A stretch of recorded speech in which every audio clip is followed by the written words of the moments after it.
Oi, tudo bem? Eu sou o professor Ricardo Caparrós e hoje nós vamos falar um pouquinho mais sobre uma outra personalidade do mundo científico, uma outra personalidade do mundo acadêmico, chamado Jean-Baptiste Pierre Antoine de Monnet, Chevalier de Lamarck, ou simplesmente Lamarck. Lamarck era um nobre francês, nascido em 1º de agosto de 1744, foi militar durante um bom tempo, participou de importantes batalhas defendendo o exército francês e quando ele deixou a carreira militar ele se dedicou ao estudo da botânica e de uma maneira geral ele se dedicou ao estudo da natureza.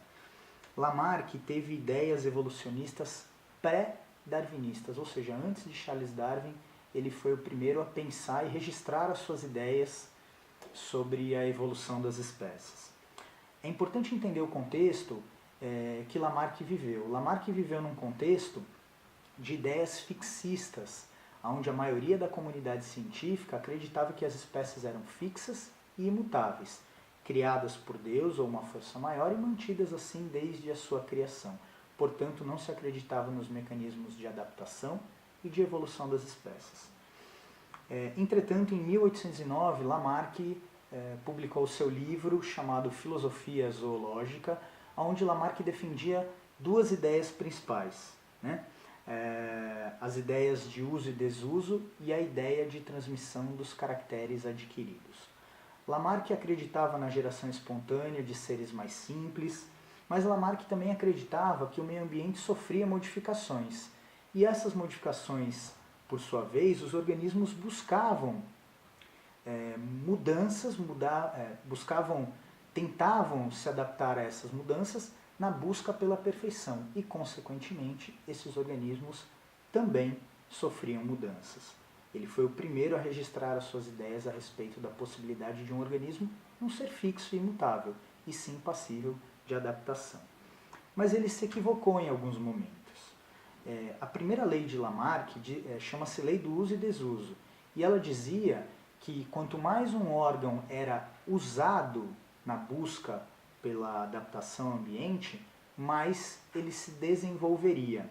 E o contrário também é verdadeiro. Quanto mais um organismo deixasse de utilizar um órgão, quanto menos aquele órgão fosse utilizado, caísse em desuso, aquele órgão sofreria uma involução e regrediria, né? Então, pelo uso haveria o desenvolvimento do órgão, pelo desuso haveria a sua regressão e consequente atrofia daquele órgão.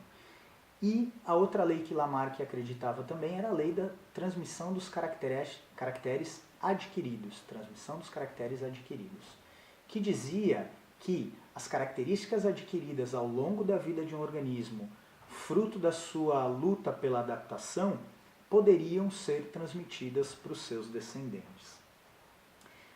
Lamarck exemplificou muito bem a aplicação das suas duas leis com o exemplo do pescoço da girafa. Então ele dizia que a girafa era um animal com um pescoço normal, como qualquer outro animal, como um cavalo ou algo do gênero, e quanto mais aquela girafa esticava o seu pescoço para tentar acessar, para tentar conseguir se alimentar do estrato superior das folhas das árvores, mais aquele pescoço seria esticado, as suas vértebras seriam alongadas e, consequentemente, aquela girafa ficaria com o pescoço mais comprido pelo uso do pescoço.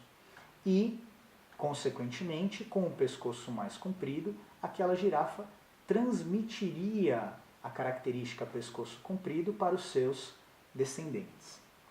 O mesmo vale, por exemplo, para essas aves aquáticas que pescam pequenos peixes ou invertebrados marinhos na beira do mar ou na beira de um lago, que tem aquelas pernas compridas. Quanto mais a ave esticava as suas pernas para não molhar as penas, mais ela ficaria com as pernas compridas, consequentemente transmitindo essas características para os seus descendentes.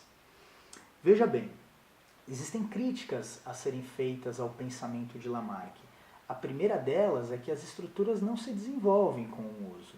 O único tecido que se desenvolve com o uso é o tecido muscular. Quanto mais eu exercito os meus músculos, mais eles se desenvolvem.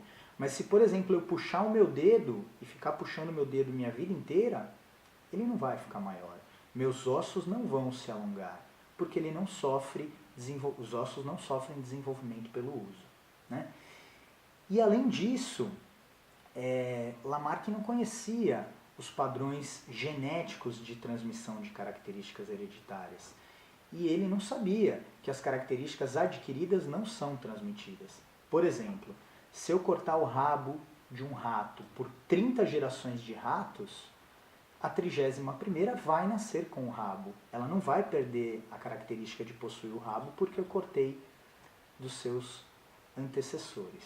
Okay? Então as características adquiridas de fato não são transmitidas. Mas ainda assim Lamarck trouxe inúmeras contribuições para a ciência. A primeira delas é o fato dele ser o primeiro grande questionador do fixismo. Ele acreditava e ele defendeu as ideias evolucionistas que as espécies se adaptavam ao ambiente e nesse processo de adaptação elas sofriam modificações, né, que pressupunham a ideia de evolução das espécies. Além do que, ele introduziu esse conceito de adaptação que mais tarde Charles Darwin, pensando na adaptação e na evolução, mas por outros mecanismos, conseguiu explicar com mais propriedades. Legal, né? Bacana.